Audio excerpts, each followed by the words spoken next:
আর আমি আপনার জন্য এসেছি, আপনাকে অনেক ভালোবাসি। আপনি মুখ বন্ধ করে কিছুক্ষণ অপেক্ষা করলে আপনার কিছু না কিছু উপকার আমি করবই করব ইনশাআল্লাহ।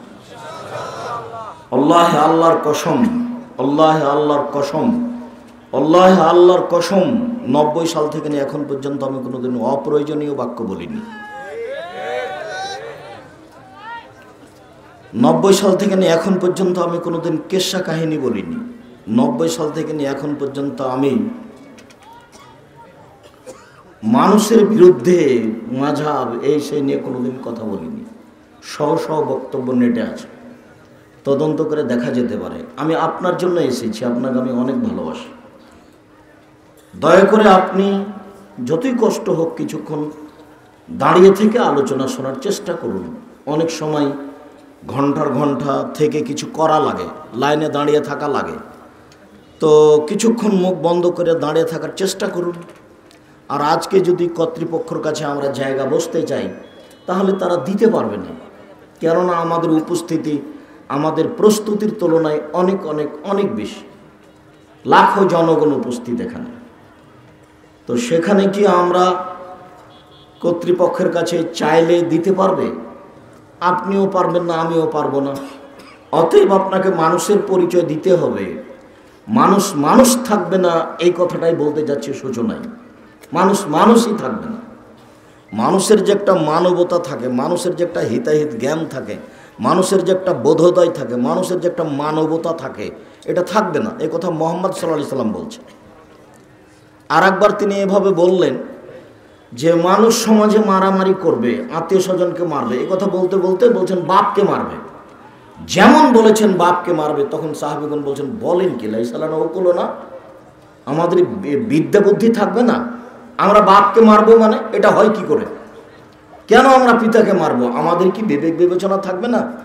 তখন আল্লাহ রাসূল বলেন লা, থাকবে না। তুনজা ওকুলুহুম আকসারা, তুনজা ওকুলু আকসারা যালিকা জামান, ওই সময়ে প্রায় মানুষের বিবেচনাকে তুলে নেওয়া হবে, বিবেচনাই থাকবে না। সত্যকে বলবে মিথ্যা, মিথ্যাকে বলবে সত্য, আত্মসাৎকারীকে বলবে আমানতদার, আমানতদারকে বলবে আত্মসাৎকারী। আপনি দুটো ভালো বলতে চাইবেন, সমাজ বলবে এটা ভালো নয়। আপনি খারাপ বলতে চাইবেন, সমাজ বলবে এটা ভালো। মানে বিবেক এইভাবে মানুষের হারিয়ে যাবে। আল্লাহ রাসূলের নিজের মুখের ভাষা, ইসদ্দাকুল কাদেব, মিথ্যাবাদীকে সত্যবাদী বলা হবে, ইকাদ্দাবু সাদেকো, আর সত্যবাদীকে মিথ্যাবাদী বলা হবে। এটা পরিস্থিতি। তো তোমাদের কি হবে, যুগের কি হবে? যখন সমাজের লোক হবে আগাছা, যেমন আমরা বক্তব্য এখন দিই বা আসি, সব জায়গায় দেখবেন যে মেলা বসেছে, ওই সেই জোহর থেকে নারী পুরুষ কে কি কিনছে, কে কি বিক্রি করছে তার কোনো হিসাব নাই।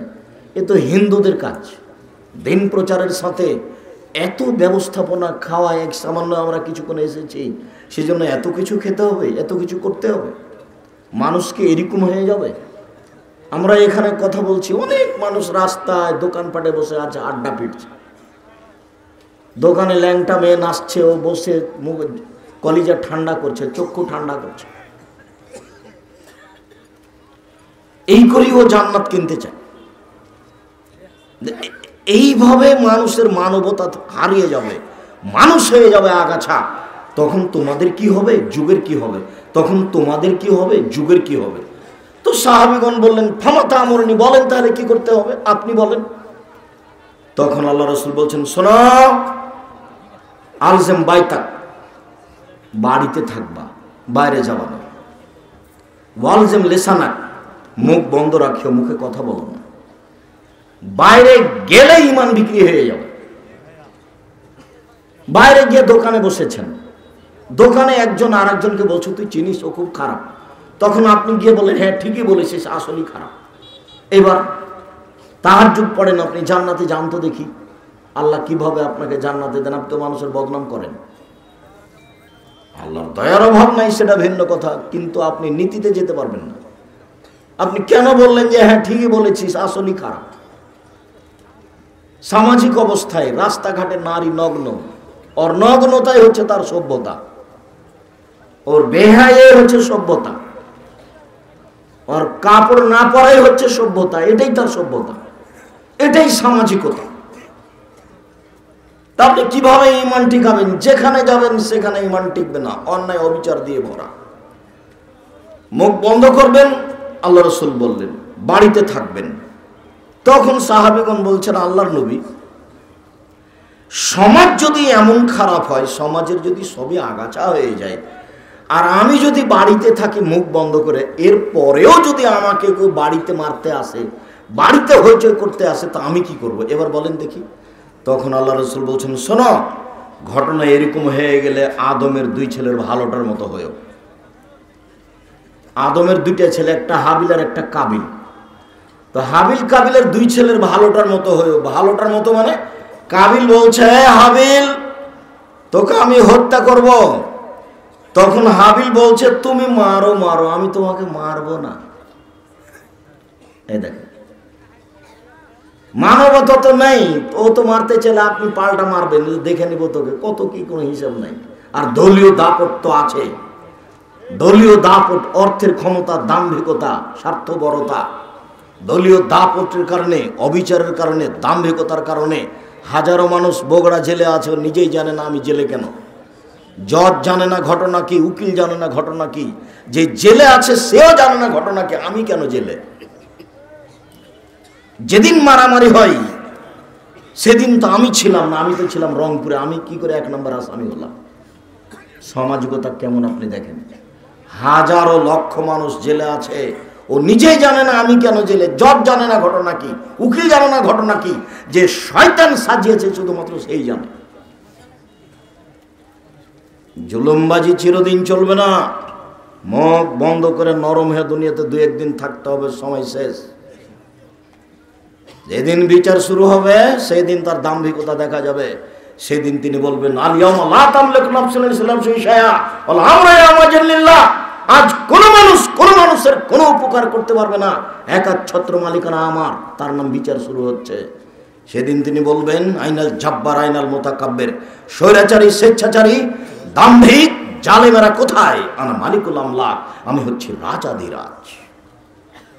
বিচার শুরু হচ্ছে, এরকম পরিস্থিতি দিয়ে বিচার শুরু হবে। বিচার শুরু হলেই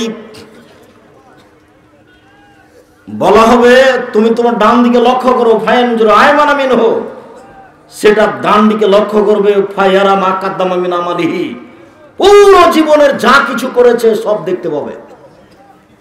তুমি আজকে তোমার ভাবিকে নিয়ে মোটরসাইকেলে করে এসেছো বক্তব্য শুনতে, বেকুফ, তোমার এই ছবি ধরে রেখেছে, তুমি বিচার মাঠে এইভাবে দেখতে পাবা। আজকে ভ্যানে এসেছো, চাও এই ছেলে কথা বলছো কেন, এই কথা বলে কেন, তুমি শুনতে পাও না? তুমি শরম পাও না? মুখ খোলো কি করে? তোমার একটু লজ্জাবোধ হয় না কেন? আমি তো তোমাকে শতবার বললাম, তুমি কি আসলে আগাছা? তোমার হিসাব হয় না কেন? দয়া করে আপনি কথা বলবেন, আপনাকে আমি অনেক ভালোবাসি, আপনার সাথে আমার আন্তরিকতার অভাব নেই। দয়া করে আপনি পরিবেশ নষ্ট করবেন না, যতক্ষণ পর্যন্ত থাকবেন মুখ বন্ধ করে। নিজেকে মানুষ মনে করবেন, পশু মনে করবেন না। বুঝে না ওরা অন্তর আছে, বুঝে না। দেখেও দেখে না ওরা, চক্ষু আছে দেখে না। শুনেও শুনে না ওরা, কান আছে শুনে না। উলাইকা কাল আনাম, তারা পশু প্রাণীর মতো, তারা গরু ছাগলের মতো, তারা কুকুর শ্রীগালের মতো, ভালো হওয়া যাল বরং তার চেয়ে খারাপ। এ কথা আমি বলিনি, এ কথা আল্লাহ বলছেন। এ কথা আপনাকে বলছেন, মানুষকে বলছেন আল্লাহ কথা। আর এটা তো বগুড়া, এটা তো গায়েবান্ধা, মানে কুকুর শ্রীগালের চেয়ে খারাপ অনেকে। কিভাবে আব্দুর রাজ্জাক সাহেব?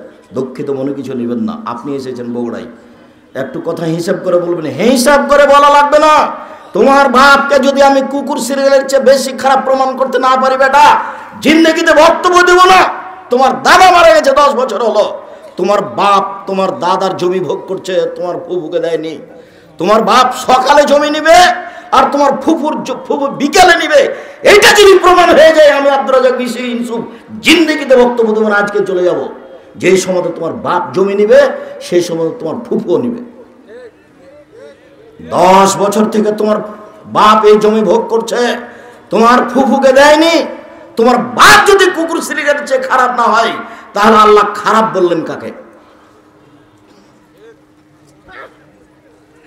তোমার দাদাকে মাটি দিয়ে এসে আগে জমি ভাগ হবে, তারপরে কোনো কথা। তোমার দাদাকে মাটি দিয়ে এসে জমি ভাগ হবে, তারপরে কোনো কথা। শরীয়ত আমার কাছে এসে পাগল হয়ে যায়নি। প্রত্যেকটা হাদিস গ্রন্থে উত্তরাধিকারীর ব্যাপার আছে, কোরআনেও আছে। যথাযথভাবে আল্লাহ উল্লেখ করেছেন অংশের কথাটি কে কি পাবে। মেয়ে যদি, বোন যদি এখন জমি চাই, তাহলে আপনি বলছেন তুই বাড়ি থেকে বের হয়ে যা, আর জীবনে কোনোদিন আসিস না। বোন যদি জমি চাই, তাহলে তার উত্তর হলো এটা। আবার তাহাজ্জুদ পড়ে, হজও করে, উমরাও করে। এরই নাম জুলুম, এরই নাম অত্যাচার, এরই নাম আগাছা, এরই নাম পশু প্রাণী।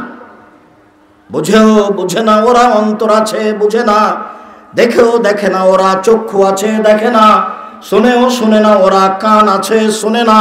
উলায়েকা কালানাম, তারা পশু প্রাণীর মতো, তারা গরু ছাগলের মতো, তারা কুকুর শ্রীগালের মতো, তারা চতুষ্পদ প্রাণীর মতো, বালুহা জাল বরং তার চেয়ে খারাপ। এ কথা তো আল্লাহ বলছেন, আমাকে আপনাকে বলছেন, মানুষকে বলছেন, কুকুর শ্রীগালকে বলেননি, গরু ছাগলকে বলেননি। এই কথা আল্লাহ মানুষকেই বলছেন। সম্মানিত দিনী ভাই বোন, উপস্থিত বৈঠকের মুসলিম বোন, আপনাকে বলছি মুখখান বন্ধ করুন। যতক্ষণ এখানে থাকবেন মুখ বন্ধ করে থাকবেন। কেউ যদি আপনার গায়ের উপর দিয়ে চলে যায়, তবু আপনি মুখ খুলবেন না। এই মেয়ে, তোমাকে তো চুপ থাকতে বলছি, তোমার একটু শরম বোধ হয় না? বলার পরে তুমি মুখ খোলো কেন? ঠান্ডা রাতে তুমি তো মাথায় কাপড় দিয়ে আসনি।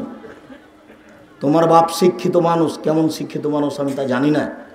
দেখো, 3 শ্রেণীর মানুষ জান্নাতে যাবে না, তার মধ্যে তোমার বাপও আছে, তওবা করে ফিরে আসতে হবে। 3 শ্রেণীর মানুষ জান্নাতে যাবে না, তার মধ্যে তুমিও আছো, তওবা করে ফিরে আসতে হবে। রাসূল সাল্লাল্লাহু আলাইহি সাল্লাম বলেন, 3 শ্রেণীর মানুষ জান্নাতে যাবে না, তার 1 শ্রেণীর মানুষ হচ্ছে মদমেনুল খামর, নিয়মিত বিড়ি, তামাক, জর্দা, সিগারেট, গুল, নেশাদার দ্রব্য খায়, পান করে যারা, তারা জান্নাতে যাবে না।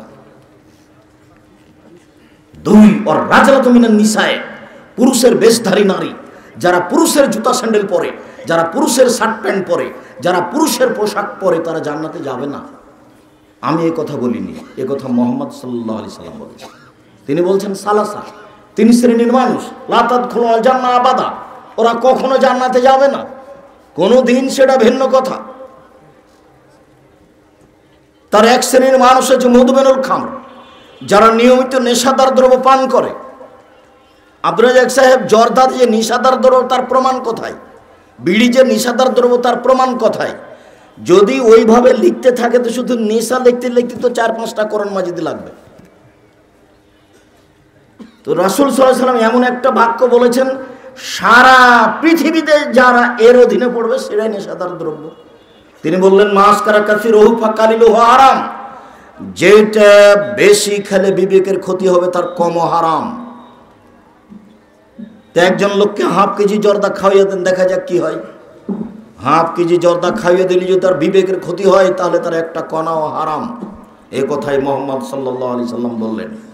অতএব বিড়ি, তামাক, জর্দা, সিগারেট, গুল, নেশাদার দ্রব্য পান করলে তার ফলাফল জাহান্নাম, এর ব্যবসাও হারাম।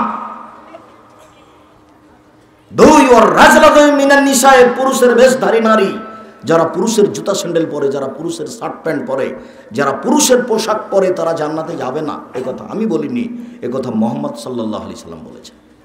তিনি বলেন, দায়ুস আল্লাযী ইকররু আলাল খাওয়াসা, দায়ুস যে তার বাড়িতে বেহায়াইর সুযোগ দিয়েছে তোমার বাপ। তুমি কেন এখানে এসেছো নগ্ন পোশাক পরে? তুমি নাকি ক্লাস 10-এ পড়ো, তুমি একটা মেয়ে মানুষ, তোমার নামটা ভালো, তোমার বাপ মা সাধ করে নাম রেখেছে, তোমার বাপ মা লজ্জাবোধ করে না, ইতস্তবোধ করে না, লজ্জা বেঁচে খেয়েছে। লজ্জার হিসাব নিকাশ নেই, লজ্জা বেঁচে খেয়েছে। লজ্জা কি জিনিস? লজ্জা শুধু শব্দ। লজ্জা বর্গ জয় জয় যুক্ত একটা শব্দ লজ্জা। এর আবার বাস্তবতা আছে, এটা তোমার বাপ জানে না। এর বাস্তবতা আছে, এটা তোমার মা জানে না। এর বাস্তবতা আছে, এটা তুমি জানো না। যার কারণে তুমি এই শীতের দিনে মাথায় কাপড় না দিয়ে বসে আছো। তুমি ক্লাস 10-এ পড়ো। কি দেখাতে যাচ্ছ আমাকে? কি বোঝাতে চাও? তোমার জন্য এসেছি। তোমার সাথে আন্তরিকতার অভাব নেই, তোমাকে ভালোবাসি, তোমার আব্বাকে ভালোবাসি। তোমরা মুসলিম, আবার হয়তো বা আহলে হাদিস পরিবার, আকীদার অভাব নেই, অনেক ভালো। এরপরেও এইভাবে তো জান্নাত কিনা যায় না। রাসূল সাল্লাল্লাহু আলাইহি সাল্লাম বলেন, সিনফানে লা রাহমান সিনফানে মিন আহলিন নার লা মারাহুমা। দুই শ্রেণীর মানুষ আছে, ওরা জাহান্নামে যাবে, আমি তাদের দেখিনি। দুই শ্রেণীর মানুষ ওরা জাহান্নামে যাবে, আমি তাদের দেখিনি। দুই শ্রেণীর মানুষ আছে, ওরা জাহান্নামে যাবে, আমি তাদের দেখিনি। এক কমন, এক শ্রেণীর মানুষ যাদের হাতে থাকবে লাঠি, কাজনাবিল বাকারে গাভীর লেজের মতো, ইয়াজরুবিবান নাস্তা দিয়ে তারা মানুষকে মারবে। স্কুল কলেজে যে লাঠি থাকে মারামারি করে, সেইটাই এই লাঠি। প্রশাসনের হাতে যে লাঠি থাকে সেইটাই এই লাঠি। সামাজিকভাবে যখন তখন মারামারি করছে, দলীয়ভাবে যে লাঠি ব্যবহার করছে সেটাই এই লাঠি। তাদের হাতে থাকবে লাঠি, তারা মানুষকে মারবে, ওরা জাহান্নামে যাবে, আমি তাদের দেখিনি। দুই, নিশাউন, মহিলা, কাশে এতন, কাপড় পরে থাকে, আর এতন উলঙ্গ, কাপড় পরে উলঙ্গ থাকে। এ কথা আল্লাহ নবী বলছেন, আমি বলিনি। মনে হচ্ছে যে তোমাকে আর তোমার মাকে দেখে দেখে বলছেন আল্লাহ নবী। মনে হচ্ছে যে তোমার বগুড়ার অবস্থা দেখে বলছেন। কই আমাদের তো হাট বাজারে যায় না, তবুও তো চলে। তুমি তো যাও, তোমার মা যায়, তোমার খালা যায়, তোমার ফুফু যায়।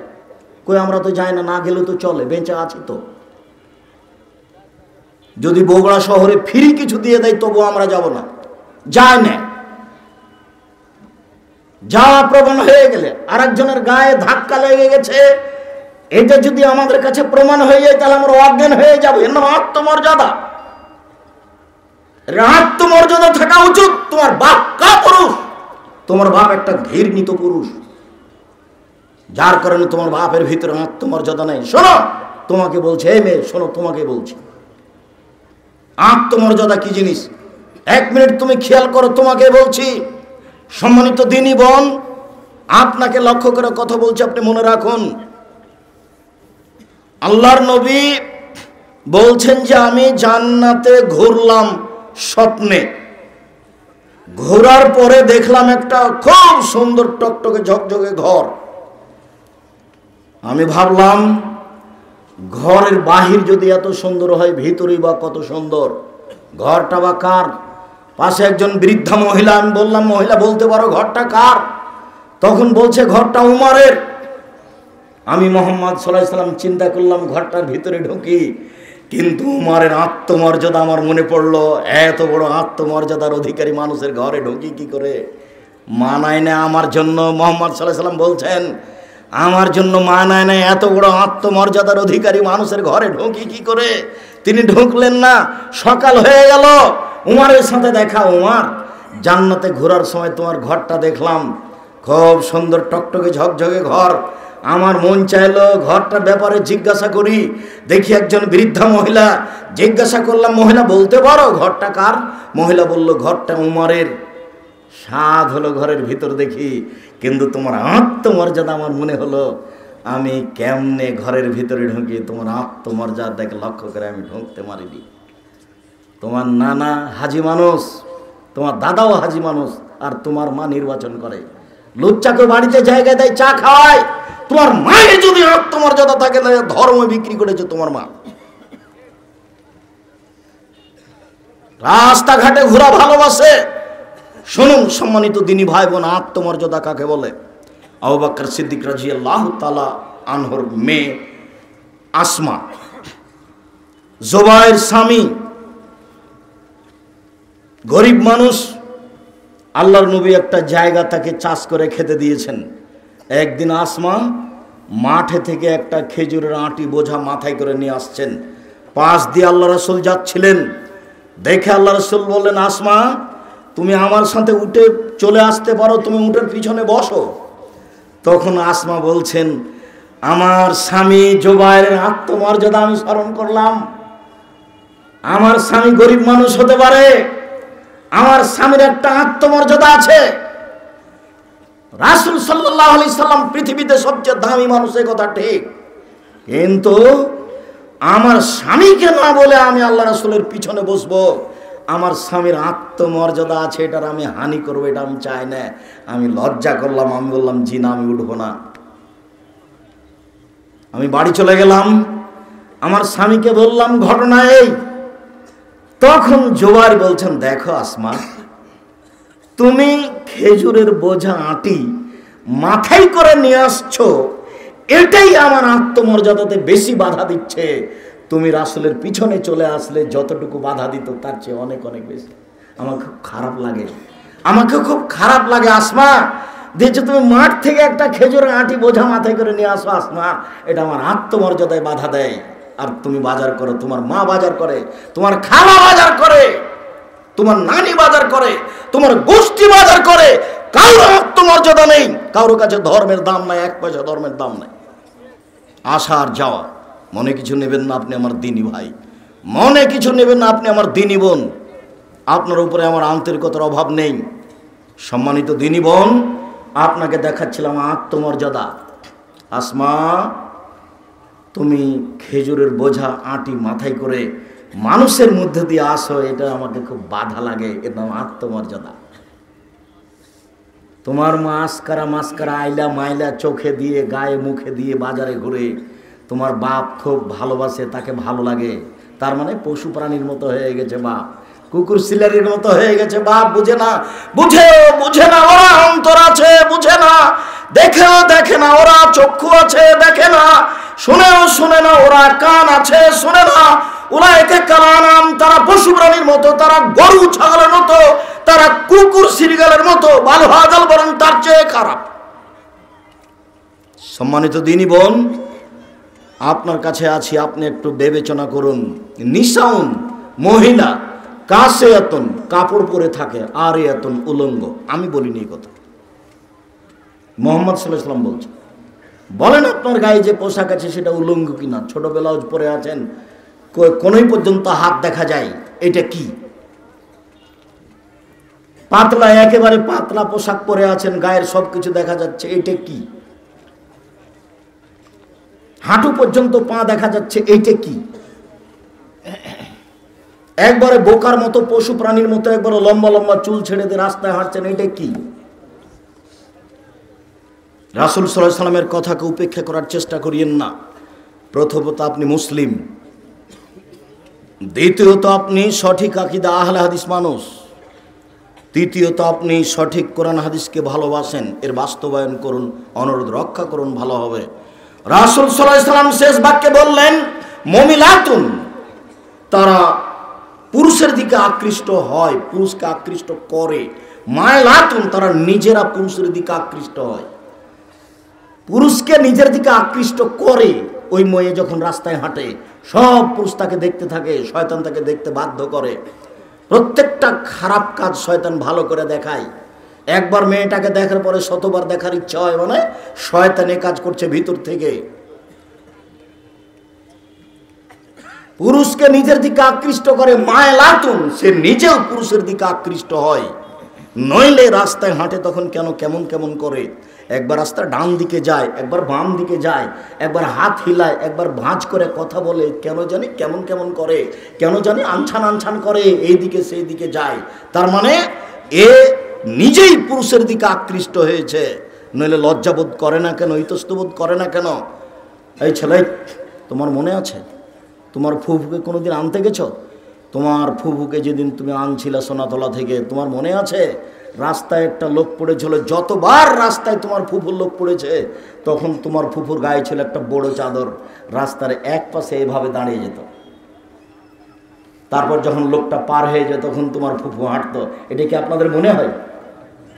এ তো সেদিনের কথা। তার নাম আত্মমর্যাদা। যেখানে পুরুষ মানুষ সামনে আছে, তার সামনে মুখামুখি ওই কি করে? তার জন্য আপনার ফুফু, আপনার খালা, আপনার মা এক পাশে দাঁড়িয়ে যেত, রাস্তা ছেড়ে লোকটা পার হয়ে গেলে হাঁটত। সেটা তো একদিন ছিল, খুব তাড়াতাড়ি পরিবর্তন হয়ে গেল। রাসূল সাল্লাল্লাহু আলাইহি ওয়াসাল্লাম বলছেন, লা ইয়াদখুলুল জান্নাহ, এরা জান্নাতে যাবে না, এরা জান্নাতে যাবে না। জান্নাতে তো যাবে না, যাবে না, ওয়ালা ইয়াজিদনা রিহাহা, জান্নাতের গন্ধ পাবে না।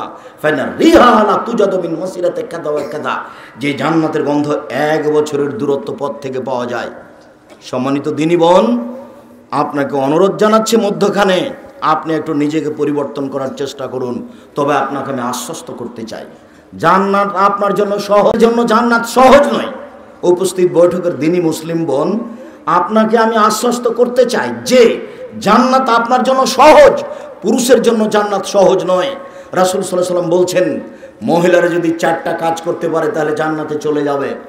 রাসূল সাল্লাল্লাহু আলাইহি সাল্লাম বলেন, মহিলারা যদি 4টা কাজ করতে পারে জান্নাতে চলে যাবে।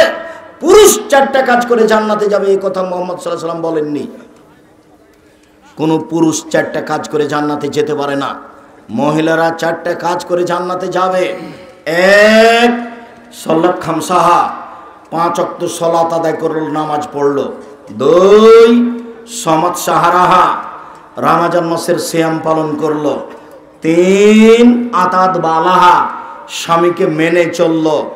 4, আহসানাত ফারজাহা, জেনায় লিপ্ত হলো না। এই 4টা কাজ করলে জান্নাতে চলে যাবে।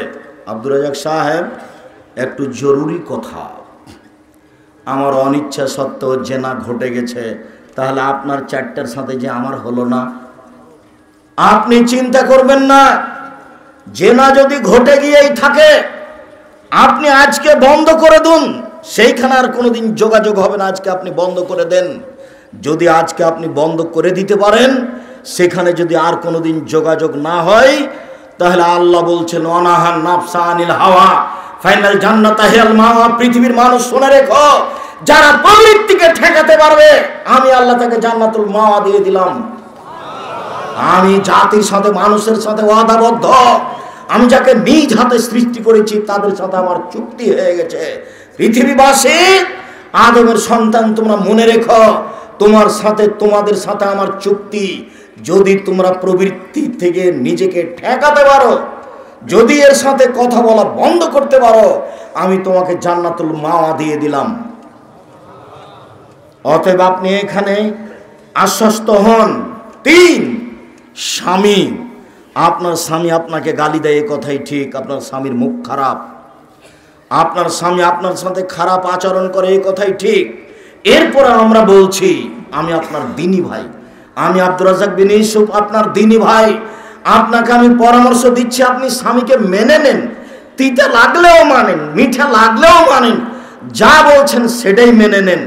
আপনি যদি একে ছেড়ে অন্য জায়গাতে যান, পরবর্তী যদি কোনো স্বামী হয়, তাহলে সে যে এর চেয়ে ভালো হবে, এটা আপনি কি দিয়ে মনে করছেন? অতএব কষ্ট হলেও মেনে নেন, তাতেই ভালো হবে। আপনার কাছে 1 গিলাস পানি চাইলো, রাগ হয়ে আছে কতদিন থেকে, কথা বলছেন না, গিলাসটা নিয়ে থ্যাকস করে রেখে দিয়ে এদিকে মুখ করে চলে গেলেন, এটা ভালো হবে না।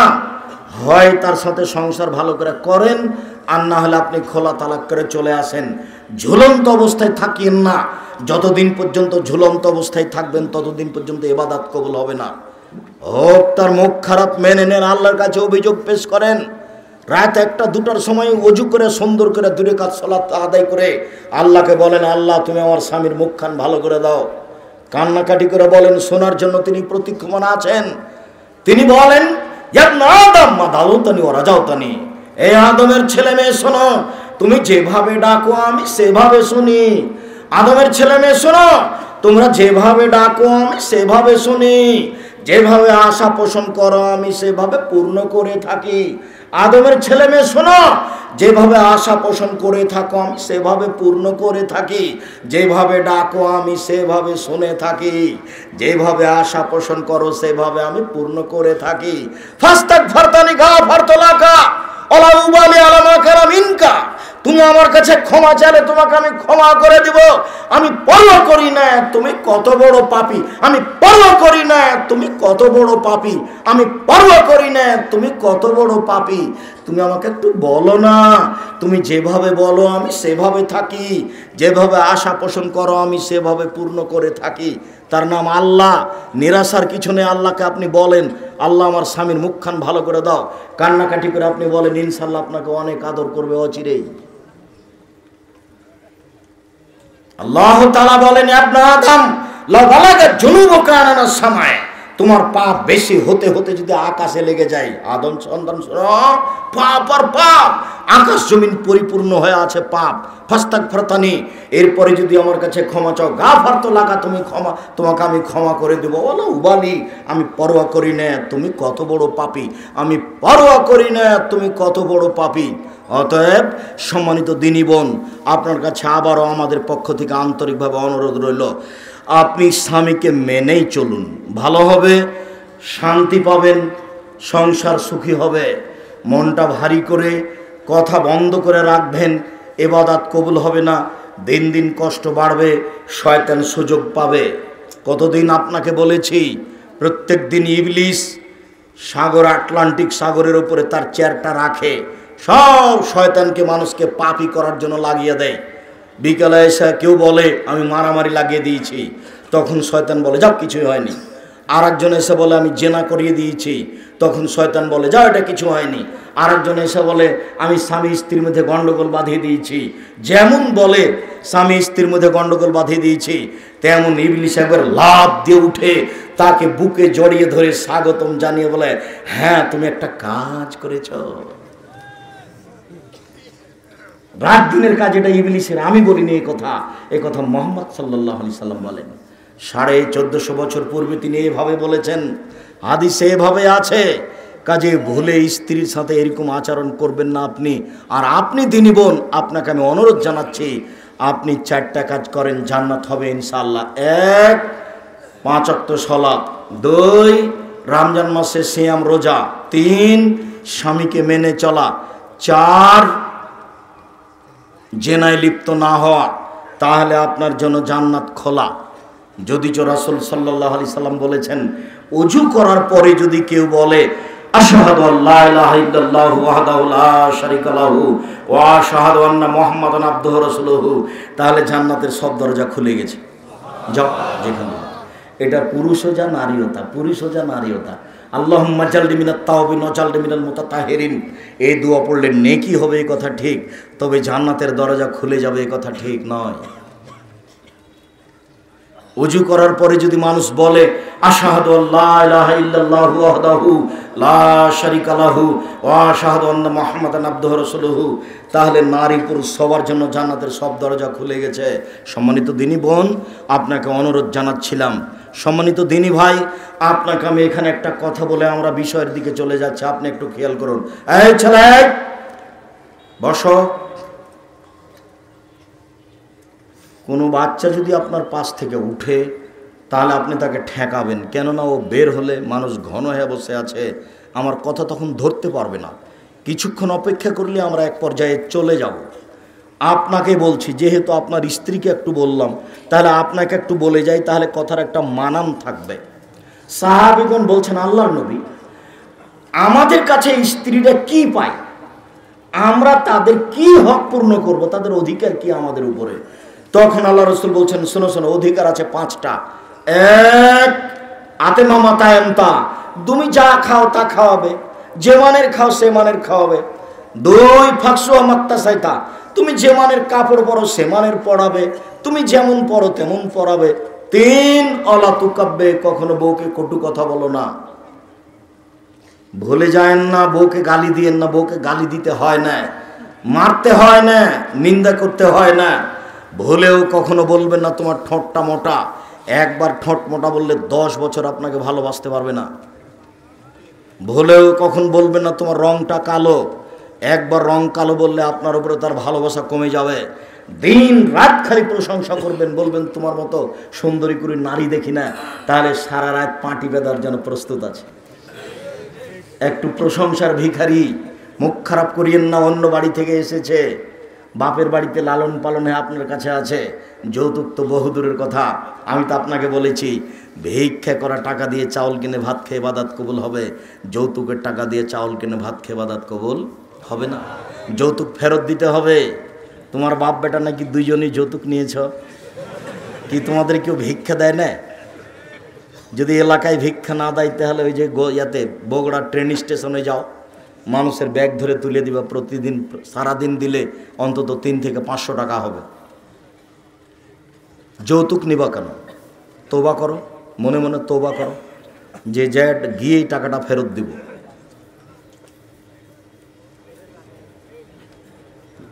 তওবা করা উচিত। কাজ করে খাবা, ফুর্তিতে খাবা, ভালো লাগবে। আমার কথা বলো, আমি কেন, আমার বুকে একটা সাহস আছে।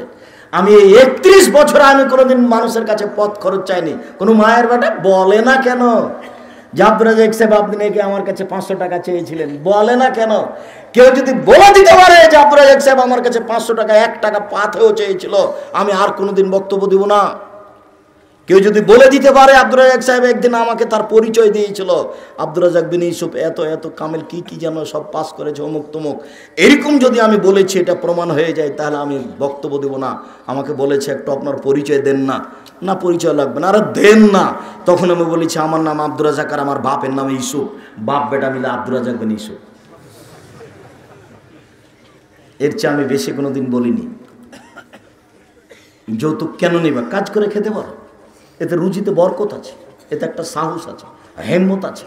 চিরদিনের মতো তুমি ডুবে গেছো, তোমার মুখে মানুষ থুথু মারে, গালি দেয়, বাটা তুই তো শ্বশুরের কাছে টাকা নিয়েছিস, তুই আবার মুখে কি বলিস? ঘৃণা করে। তুমি ঘৃণার পাত্র, তোমার বাপ ঘৃণার পাত্র। খবরদার এই কাজ করো না। ভুলেও কোনোদিন স্ত্রীকে কটু কথা বলবেন না, গালি দিবেন না, তাজের বলা যে মুখের উপরে মারবেন না। মুখের উপরে মারা নিষেধ। আগেকার পণ্ডিত কান ধরে টান দিত, এটা না যায়। গালের উপরে থাপ্পড় মারতো, পড়া না পারলে এটা না যায়। মুখের উপরে মারা নিষেধ। মাথায়, কানে, গালে, চোখে, মুখে, পুরো উপরে মারা নিষেধ। আল্লাহ রাসূল না করে দিয়েছেন। 1450 বছর আগে না করেছেন। উনি আবার প্রিন্সিপাল, উনি জানেন না রাসূলের নীতি। ডাক্তার জানেন না, 14 বার মাস্টার ডিগ্রি পাস করে লন্ডন থেকে ডাক্তারি করে আসলে তার চিকিৎসা করার নিয়ম জানে না। ডাক্তারটা পাশে আসলে, রুগী পাশে আসলে, রুগীর পাশে বা পুরুষ হলে গায়ে হাত দিয়ে বলবে লাভ আস্তর ইনশাআল্লাহ, সমস্যা নাই, ভালো হয়ে যাবে, চিন্তা করো না। আজবিল বাস রব্বান নাস আশফামতা সাফিলা সেফা ইল্লা সেফা হোক সেফুন লা ইয়াদুরু সাফ। আল্লাহ তুমি একে আরোগ্য দাও, তুমি তো আরোগ্য দাতা, তুমি একে এমন আরোগ্য দাও যাতে করে কোনো রোগী না থাকে।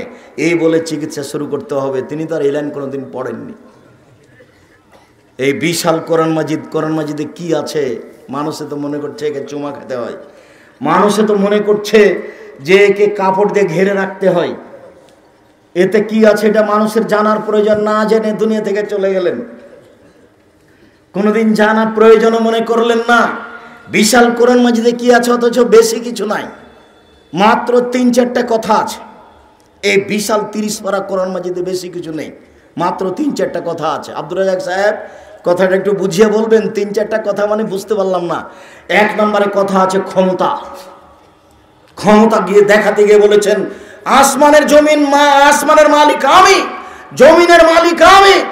পৃথিবীবাসীকে চ্যালেঞ্জ করে বলেছি তারা আসমানের কোনো ক্ষতি দেখাতে পারে, জমিনের কোনো ক্ষতি দেখাতে পারে, পারলে একটা বানিয়ে দেখাক না। কেউ যদি পারে, আমি একাচ্ছত্র মালিকানার অধিকারী, আসমানের মালিক আমি, জমিনের মালিক আমি। এটা ক্ষমতা দেখাতে গিয়ে তিনি দেখিয়েছেন। ক্ষমতা দেখাতে গিয়ে দেখেছেন 2, কিভাবে চন্দ্র যায়, কিভাবে সূর্য আসে, কিভাবে সূর্য আসে, কিভাবে চন্দ্র যায়। চন্দ্র সূর্যকে নির্মাণ করে ছেড়ে দিয়েছেন, কেউ তাকে থামাতে পারে না। তার নামে একক ক্ষমতা। কিভাবে রাত আসে, কিভাবে দিন যায়, কিভাবে দিন আসে, কিভাবে রাত যায়, একক ক্ষমতায় চলছে। তার কমবেশ কেউ করতে পারে না, তাকে কেউ ঠেকাতে পারে না। তার নাম ক্ষমতা। আকাশ থেকে বৃষ্টি বর্ষণ করে ঘাস উৎপাদন করে, শস্য উৎপাদন করেন, মানুষে খায়, পশু প্রাণী খায়, মানুষ তা করতে পারে না। ক্ষমতা দেখিয়ে দিয়েছেন। ক্ষমতা দেখাতে গিয়ে দেখিয়েছেন আদ, সামদ, নমরুদ, ফেরাউন, আমি তাকে মেরে দিয়েছি, কেউ আমার বিচার করতে পারে না। অলায়াখা ফোক বাহা, তারা এত শক্তিশালী জাতি, এত শক্তিশালী জাতি, লাম ইউখলাক মিসলুহা ফিল বিলাদ, তাদের মতো শক্তিশালী জাতি আল্লাহ পৃথিবী তার কখনো সৃষ্টি করেননি, করবেন না। তাদেরকে ধ্বংস করে দিয়েছেন, একাকার করে দিয়েছেন, কেউ বিচার করতে পারে না। তার নাম ক্ষমতা। পুরো কোরআন মাজিদে খালি পাতায় পাতায় ক্ষমতা, পাতায় পাতায় দেখাবেন আসমানের মালিক আল্লাহ, জমিনের মালিক আল্লাহ। তিনি সূর্য সৃষ্টি করেছেন, তিনি চন্দ্র, রাত আসে, দিন যায়, এভাবে দেখাচ্ছেন। বৃষ্টি বর্ষণ করে আমি ঘাস উৎপাদন করি, আমি ফেরাউনকে মেরে দিয়েছি, আমি নমরুদকে মেরে দিয়েছি, কেউ বিচার করতে পারে না। এ হলো ক্ষমতা। আর দ্বিতীয় দেখিয়েছেন গাফুর আর রহমান আর রাহিম। খালি গাফুর দয়াশীল, খালি রহমান, খালি রাহিম। গাফুর, রহমান, রাহিম, বাররুন দিয়ে আর ওদুদ দিয়ে কোরআন মাজিদকে ভরে ফেলে দেওয়া হয়েছে। কেউ পড়ে না, কেউ বুঝেও না। খালি পাতায় পাতায় গাফুর, পাতায় পাতায় গাফুর, পাতায় পাতায় রহমান, পাতায় পাতায় রাহিম, পাতায় পাতায় বাররুন, পাতায় পাতায় রাউফুন, পাতায় পাতায় ওদুদ, মানে আমি প্রেমময়, আমি দয়াশীল, আমি ক্ষমাশীল, এটা দেখিয়ে কোরআন মাজিদকে ভরে ফেলে দিয়েছেন। তিন, কিছু বিধান, সালাত আদায় করতে হবে, যাকাত দিতে হবে, চুরি করলে হাত কাটা যাবে, এ হলো কিছু বিধান। চার, এই ফাঁকে ফাঁকে জাহান্নামের জান্নাত, জাহান্নামের জান্নাত, জাহান্নামের জান্নাত, এই কোরআন মাজিদ শেষ। বুঝতে পারলেন না কথা মনে হয়? তো কোনোদিন পড়তেও পারলাম না, কোনোদিন বুঝতেও পারলাম না। কখনো মুখের উপরে মারবেন না। চার, পাঁচ, ওলা তাতরুকা ইল্লা ফিল বাইতে, নিজের বাড়ি ছাড়া কোথাও থাকতে দিবেন না। চাচির বাড়ি যেতে পাবে না, খালার বাড়ি যেতে পাবে না, ফুফুর বাড়ি যেতে পাবে না, হাটায় বাজারে যাওয়ার তো কোনো প্রশ্নই আসে না। কাপুরুষের স্ত্রী হাটে বাজারে যায়। যারা নিজেকে পশু মনে করে, গরু ছাগল, তাদের স্ত্রী হাটে বাজারে যায়। কষ্ট পাচ্ছেন নাকি? আমার কিছু করার নেই, কথা আমি বলিনি। যদি আপনি আবার অনুবাদ শুনতে চান, তাহলে আমি যখন নেমে যাব তখন আপনাদের সুপরিচিত মৌলানা আব্দুল কাদের সাহেব আপনাদেরকে এই আয়াতের অর্থ শোনাবেন। বুঝে না ওরা অন্তর আছে, বুঝে না, দেখে না ওরা চক্ষু আছে, দেখে না, শুনে না ওরা কান আছে, শুনে না। উলাইকা কালানাম, তারা পশু প্রাণীর মতো, তারা গরু ছাগলের মতো, তারা কুকুর সিলেগের মতো, তারা চতুষ্পদ প্রাণীর মতো, বালহাজাল বলেন তার চেয়ে খারাপ। আপনি বলেন কি? আপনার একটা আত্মমর্যাদা থাকা দরকার। বাজারে যাবে মানে বিবাহের বাড়ি যাবে কেন? বিবাহের বাড়িতে চলে গেলে স্বামীর সংখ্যা বেশি হয়ে যায়, সেখানে যাবে কেন? রং তামাশার কোনো শেষ থাকে না, রং ছিটানোর কোনো শেষ থাকে না, দৌড়াদৌড়ির কোনো শেষ থাকে না। কোথায় কোনটা দেবর আর কোনটা ভাসুর তার বিবেচনা থাকে না। আপনি নিজেকে ভালো মানুষ মনে করেন কি করে? কোন হিসাব আপনি করতে পারেন? এটা হয় কি করে? আপনার আত্মমর্যাদা আছে, এটা কে বললো ভুল হিসাব? আপনাকে আমি কষ্ট দিতে আসিনি, আপনি আমার দিনী ভাই, আপনাকে আমি অনেক ভালোবাসি। সম্মানিত দিনী ভাই বোন, এখানে আপনার কথা রেখে দিলাম। আল্লাহ তাআলা বলেন, ওয়াবুদুল্লাহ ওয়ালা তুশরিকু বিহি শাইআ, পৃথিবীর মানুষ এক আল্লাহর ইবাদত করো, বিন্দু মাত্র তার সাথে শিরক করো না। শিরক মহাপাপ, পৃথিবীতে শিরক সবচেয়ে বড় পাপ। বাংলাদেশ এমন একটা জায়গা যেখানে শুধু শিরক চলে আর বিদআত চলে। মানুষে বলে বন্যা চলেছে বিপদ সীমার উপর দিয়ে, মানুষে বলে ঝড় বৃষ্টি চলেছে বিপদ সীমার উপর দিয়ে। জিনা ঝড় বৃষ্টি বিপদ সীমার উপর দিয়ে যায়নি। ভারত, বাংলাদেশ, পাকিস্তানের মাটিতে শিরক চলেছে বিপদ সীমার উপর দিয়ে। দেশ ট্রাভেলস গাড়িটা ঢাকা থেকে ছুটলো, একটু পরে সূর্য ডুবে গেছে, ঘরে আলো, গাড়িতে আলো জ্বলে উঠলো। আমি বললাম, এই ছেলে শোনো, তুমি গাড়িতে আলো দিলে কেন? মহাজনে বলে দিয়েছেন সূর্য ডুবার সাথে সাথে আলো দিতে হবে, হিন্দুরা দেয়। দেখেন আপনার মাও দেয়। আপনার মা যখন চাউল ঝাড়ে, তখন আপনার ছেলে যদি চাউল ঝাড়া কুলা বুঝেন, কুলার উপরে যদি আপনার ছেলেটা চড়ে রে, তাহলে আপনার মা কি বলে দেখিয়েন? আপনার মায়ের সামনে আপনি গরুকে লাথি মারিয়েন, দেখেন আপনার মা কি বলে। আর এদেশের শিক্ষা প্রতিষ্ঠান, অফিস, আদালত, কোর্ট কাচারি সব একবারে শিরক দিয়ে ভরা। প্রত্যেকটা ঘর, প্রত্যেকটা বাড়ি, প্রত্যেকটা অফিস, প্রত্যেকটা শিক্ষা প্রতিষ্ঠান একেবারে শিরক দিয়ে পরিপূর্ণ হয়ে আছে। শুধুই শিরক, যেখানে যাবে। পৃথিবীর মানুষ শিরক করো না, বিচার মাঠে সব পাপ ক্ষমা করে দেব। শিরক না করলে আল্লাহকে সম্মান করা হবে, শিরক না করলে আল্লাহর সাথে সদাচরণ হবে।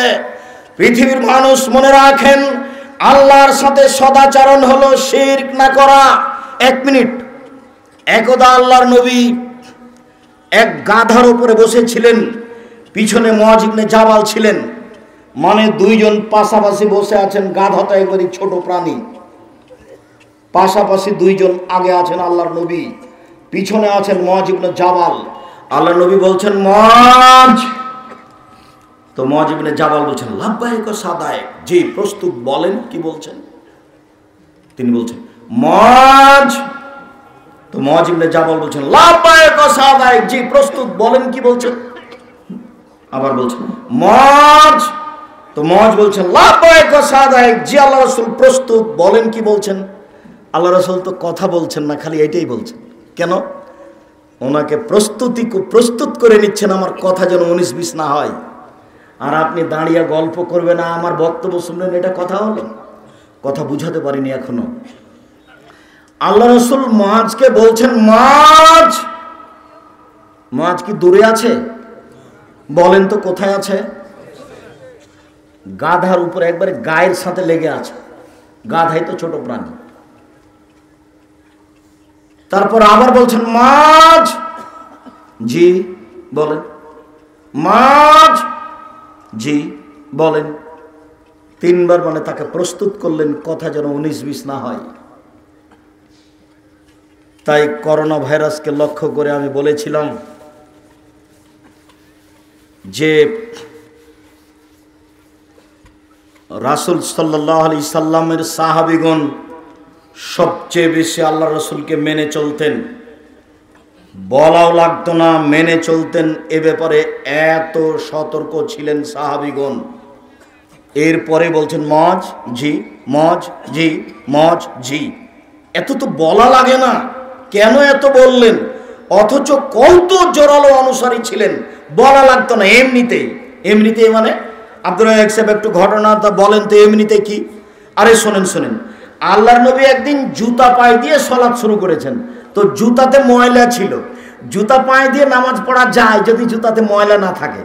তো সালাত শুরু করেছেন, তখন জিবরাইল এসে বলছেন জুতা খুলেন, জুতাতে ময়লা আছে। আল্লাহ রাসূল জুতা খুলে দিয়েছেন। সালাম ফিরার পরে দেখছেন সাহাবীগণ সবাই জুতা খুলে দিয়েছে। তা আল্লাহ রাসূল বলছেন কি ব্যাপার তোমরা জুতা খুলেছো কেন? তো সাহাবীগণ বলছেন আরে আপনাকে যে সালাতের মধ্যে জুতা খুলতে দেখলাম সেই জন্য তো খুলে দিয়েছি। আরে জিবরাইল আমাকে বলছেন যে আপনার জুতাতে ময়লা আছে, সেজন্য আমি খুলে দিয়েছি। তো তোমাদের জুতাতে আর ময়লা নেই, তোমরা খুলেছো কেন? বলে আপনাকে খুলতে দেখেছি সেই জন্য। এ দেখেন, বলা লাগে না, দেখেই মেনে নিয়েছেন, তার নাম সাহাবী। এত সচেতন মানুষ সাহাবী হওয়ার পরেও জীবনে কোনোদিন 1 ওয়াক্ত সালাত এই কথা না বলে শুরু করেননি। কোন কথা? কাতার সোজা করুন, প্রাচীরের মতো হয়ে দাঁড়ান, ফাঁকা বন্ধ করুন। ওই যে দুইজনের মাঝে শয়তান ঢুকছে ছাগলের বাচ্চার মতো, ফাঁকা বন্ধ করুন, প্রাচীরের মতো হয়ে দাঁড়ান। মান সাদ্দা ফুরজাতান বানাল্লাহু লাহু বাইতান ফিল জান্নাহ, কেউ যদি ফাঁকা বন্ধ করে তাহলে আল্লাহ তার জন্য জান্নাতে ঘর বানাবেন। এই কথা না বলে তিনি কোনোদিন সালাত শুরু করেননি। 23 বছরের কোনো একদিন, কোনো এক ওয়াক্ত, 23 বছরের কোনো একদিন, কোনো এক ওয়াক্ত এই কথা না বলে যদি সালাত শুরু করেছেন, এটা প্রমাণ হয়ে গেলে আমি আব্দুর রাজ্জাক বিন ইউসুফ সেদিন থেকে আর বক্তব্য দেব না। বলেন তো আপনি কি বুঝলেন, আমি কি বুঝালাম? আমি বুঝালাম যে আল্লাহর নবী এই কথা বলার পরে সালাত শুরু করতেন। বুঝাতে পারলাম না মনে হয়? আগে ওদের দিকে মুখামুখি হয়ে বলতেন কাতার সোজা করুন, প্রাচীরের মতো হয়ে দাঁড়ান, আগে পিছে হয়েন না, নইলে অন্তরে বিভেদ সৃষ্টি হবে। ওই যে ফাঁকা দিয়ে শয়তান ঢুকছে ছাগলের বাচ্চার মতো হয়ে আমি দেখছি। এই কথা না বলে তিনি সালাত শুরু করতেন। আপনি যান বগুড়া শহরে, 20 বছর থেকে 30 বছর থেকে আছেন, কোনো একদিন আপনি দেখতে পাবেন না ওই দিকে মুখ করে আছে, কিবলার দিকে মুখ করে আছে, একামাত চলছে, ওদিকে পাগড়িও পেঁচাচ্ছে, একামাত শেষ হতে না হতে আল্লাহু আকবার। 3 ফুট দূরে দূরে দাঁড়ানো তো বহু দূরের কথা। তাই বলেছি 3 ফুট দূরে দূরে প্রমাণ হওয়ার জন্য মুহাম্মদ সাল্লাল্লাহু আলাইহি সাল্লামকে আবার আসতে হবে। যেহেতু কিয়ামত পর্যন্ত তিনি আর কখনো আসবেন না, 3 ফুটের বৈধতাও হবে না। আজ থেকে নিয়ে কিয়ামত পর্যন্ত যদি কাবা ঘরে আর কোনো দিন পায়ে পা মিলিয়ে না দাঁড়ায়, আজ থেকে নিয়ে কিয়ামত পর্যন্ত যদি কাবা ঘরে আর কোনোদিন পাশাপাশি প্রাচীরের মতো না দাঁড়ায়, তবু তা জায়েজ হবে না। জায়েজ করতে হলে আল্লাহ রাসূলকে আবার পৃথিবীতে আসতে হবে। যেহেতু তিনি আসবেন না, কাজে এই ইবাদতের সিদ্ধান্ত পরিবর্তন হবে না। শুনুন, এত সতর্ক মানুষ ছিলেন সাহাবীগণ, এর পরেও তিনি বলতেন, এত সতর্ক সাহাবী তারপরেও বলছেন মজ জি লব্বাইক, মজ জি লব্বাইক, মজ জি লব্বাইক। বলেন কি বলছেন? আচ্ছা মজ বলতে পারো মাহাক্কুল্লাহ, আল্লাহ আমাদের কাছে কি পান? মাহাক্কুল ইবাদ বলতে পারো তুমি, বান্দার কি হক, আমরা আল্লাহর কাছে কি পাই, আমাদেরটা দেন। আল্লাহ বলছে আমারটা দাও, আমরা কি পাই, তিনি কি পান, তুমি কি এটা বলতে পারো? জি না, জি না, এটা বলতে পারি না, আল্লাহ এবং আল্লাহ রাসূল ভালো জানেন। শোনো মাজ, আল্লাহ পায় আমাদের কাছে শিরক না করা, এটাই তার পাওনা। আর আমরা পাই তিনি আমাদেরকে জাহান্নামে দিতে পাবেন না, জান্নাতে দিতে হবে। আমরা কি পাই বলেন তো? আমাদের পাওনা কি? জান্নাতে দিতে হবে, উনি জাহান্নামে দিতে পাবেন না, এটা আমাদের পাওনা। আর তার পাওনা কি বলেন তো? শিরক না করা। তারটা আগে না আমাদেরটা আগে? তারটা আগে। যখন শিরক নেই তখনই জান্নাত, যখন শিরক আছে তখনই জাহান্নাম। রাসূল সাল্লাল্লাহু আলাইহি সাল্লাম বলেন, মান মাতা আলা ইশরিক বিল্লাহ ওয়ালা ইশরাকা বিল্লাহ ফাদাখালাল জান্নাহ। কেউ যদি মারা যায় শিরক না করে, জান্নাতে চলে গেছে। কেউ যদি মারা যায় শিরক না করে, তাহলে জান্নাতে চলে গেছে। এই দেশ শিরক দিয়ে পরিপূর্ণ হয়ে আছে। সব শিক্ষা প্রতিষ্ঠান, কলেজ, স্কুল, আপনার অফিস আদালত, কোর্ট কাছারি সব শিরক দিয়ে ভরা। আর আপনার মার কাছে আর আপনার স্ত্রীর কাছে শিরকে একবারে পরিপূর্ণ হয়ে আছে। ছি ছি ছি ছি ছি ছি। আপনার বাপ মারা গেছে, হাতে হাতে আপনার মা নাকফুল খুলে দিয়েছে। স্বামী মারা গেলে নাকফুল রাখা যাবে না। কখন কখনো হিন্দুর নীতি গ্রহণ করলো? ও তো হিন্দুদের নীতি। স্বামী মারা গেছে, নাকফুল থেকে যাবে, গয়না থেকে যাবে, 4 মাস 10 দিন নতুন পোশাক পরতে পাবে না, সাজসজ্জা গ্রহণ করতে পাবে না। নাকফুল খুলে দিতে হবে, কথা কে বললো? গয়না খুলে দিতে হবে, কথা কে বললো? এরই নাম হচ্ছে হিন্দুদের নীতি। এটা তো বগুড়া। বিবাহ পড়ার কত নোংরা নীতি আছে, তার কোনো হিসাব নেই। আমার তো চোখের দেখা একটা একটা নকল করে আপনার সাথে আমি বলেছি, চাঁপাই নবাবগঞ্জে এমন কোনো বিবাহের নীতি নাই যেটা জায়েজ, সবই হারাম। চাঁপাই নবাবগঞ্জ জেলার বিবাহের শুরু থেকে নিয়ে শেষ পর্যন্ত সব নীতি না জায়েজ, হারাম। বগুড়ার একটা বলি, সবাই মিলে 2-4-10 জন 20 জন মিলে গেছে মেয়ের কাছে বিবাহ পড়াতে। মেয়েটা যে ঘরে গেছে সেখানে গেছে, তো মেয়ের বাপও আছে ওখানে, আপনার কাজীও আছে, আর যেন কে কে আছে। তখন বলছে অমুক নিবাসী অমুক, এত টাকা নগদ, এত টাকা বাকিতে তোমাকে বিবাহ করতে এসেছে, তুমি তাকে স্বামী সত্ত্বে কবুল করো। তখন ও বলছে কবুল করলাম। তারপর ও বলছে তোমরা শুনেছ? জি শুনেছি। আবার আবার 3 বার।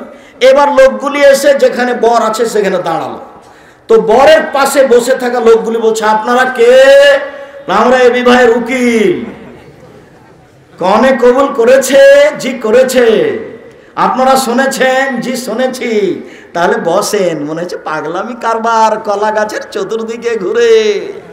ধর্ম পাগল হয়ে গেছে, বানানো নিয়ম দেখেন, ধর্ম পাগল হয়ে গেছে। মেয়ের কাছে যেতে হবে না, খুতবা হবে, তারপরে মেয়ের বাপ বলবে এত নগদে এত বাকিতে আমার মেয়ের সাথে তোমার বিবাহ দিয়ে দিলাম, তুমি কবুল করো, বলবে কবুল করলাম, বাস বিবাহ হয়ে গেছে। গুরুত্বপূর্ণ কথা 3 বার বলতে পারে, এদেশে শিরক পরিপূর্ণ হয়ে আছে।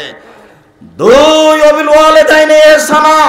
পৃথিবীর মানুষ তোমরা বাপ মায়ের সাথে সদাচরণ করো। পৃথিবীর মানুষ তোমরা আল্লাহর সাথে, তোমার বোনকে দিয়ে দেয়, তুমি দেখবা। আজকে দেখো, এই যে মাছ আমি রান্না করেছি, তোমার বোনের ছেলে খেতে বসেছে আর তোমার ছেলে বসেছে, এবার তোমার মা মাছ তুলে দিবে। দেখো তো দেখলাম যে আমার মা আমার বোনের ছেলেকে বড় মাছটা দিয়ে দিল, ছোট টুকরা আমার ছেলেকে দিল। আমি বুঝলাম ঠিক ঠিক ঠিক, মাটির ওপরে সবচেয়ে খারাপ মানুষ আমার মা। দিয়েছে এ কথাও ঠিক, যা বলছে সবই উল্টা, যা করছে সবই উল্টা, এ কথাই ঠিক। এরপরেও সম্মান করতে হবে, এ কথাই ঠিক। যা বলছে সবই উল্টা, যা করছে সবই উল্টা, এই কথাই ঠিক। এরপরেও জীবন বাজি রেখে তাকে মাথার উপরে রাখতে হবে, এ কথাই ঠিক। জীবনে কোনোদিন তার সামনে জোরে কথা বলা যাবে না। 1 মিনিট। রাজশাহীর মেয়র নওদাপাড়াতে এসেছেন, তো ওসি মেয়রের সামনে এভাবে দাঁড়িয়েছে, আমার দিকে দেখেন, এভাবে দাঁড়িয়ে বলছেন, ওসি স্যার কি করব স্যার। আমি দৃশ্য দেখে অবাক হয়ে গেছি, কিরে এইটা তো বাপ মায়ের সামনে হবে। আল্লাহর নবী বলছেন যে পৃথিবীর মানুষ বাপ মায়ের সাথে নরম করে কথা বলো, পৃথিবীর মানুষ বাপ মায়ের সামনে হাত নিচু করে রাখো, পৃথিবীর মানুষ বাপ মায়ের সামনে জোরে কথা বলো না, পৃথিবীর মানুষ বাপ মায়ের সামনে এরকম শব্দ উচ্চারণ করো না, এটাও না যায়। পৃথিবীর মানুষ তোমরা দিন রাত বলো। আব্দুর রাজ্জাক সাহেব বলেছেন, সালাতে সালাম ফিরার পূর্বে বলো রব্বির হামহুমা কামা রাব্বায়ানি সাগীরা, হে আমার প্রতিপালক তুমি আমার বাপ মাকে দেখো বাল্য অবস্থা আমাকে যেভাবে দেখেছিল। দিন রাত বলেন, সালাতে সালাম ফিরার পূর্বে বলেন বাপের জমি জায়গা ভক্ষণ করছি, আরে না হয় বাপের ওরস থেকে এসেই, বাপের পক্ষ থেকে এসে তার শুক্র কেটে জন্ম নিয়ে আজকে পৃথিবী ভোগ করছি, অতএব তাকে আগে রাখতে হবে, এই কথাই ঠিক। মায়ের পায়ের নিচে জান্নাত, এই কথাই ঠিক। বইয়ের কথা মেনে চললে বাপ মায়ের সাথে ভালো আচরণ করা যাবে না, এই কথাই ঠিক। সবার বউ খারাপ, এ কথা ঠিক নয়। এমনটা হতে পারে আপনার স্ত্রী আপনার চেয়ে বেশি আপনার মাকে দেখে, এমনটা হতে পারে। সম্মানিত দিনী বোন, আপনাকে আমি অনুরোধ জানাচ্ছি, আপনি আপনার শাশুড়িকে মেনে নেন, ভালো হবে। শাশুড়িকে মেনে নেন। শাশুড়ি যদি মাঝে মধ্যে বলে আল্লাহ আমার বউটা ভালো, তুমি তাকে ভালো, তারাকে ভালো রাখিও, আপনার শাশুড়ির এই কথাটা আপনার জন্য অনেক।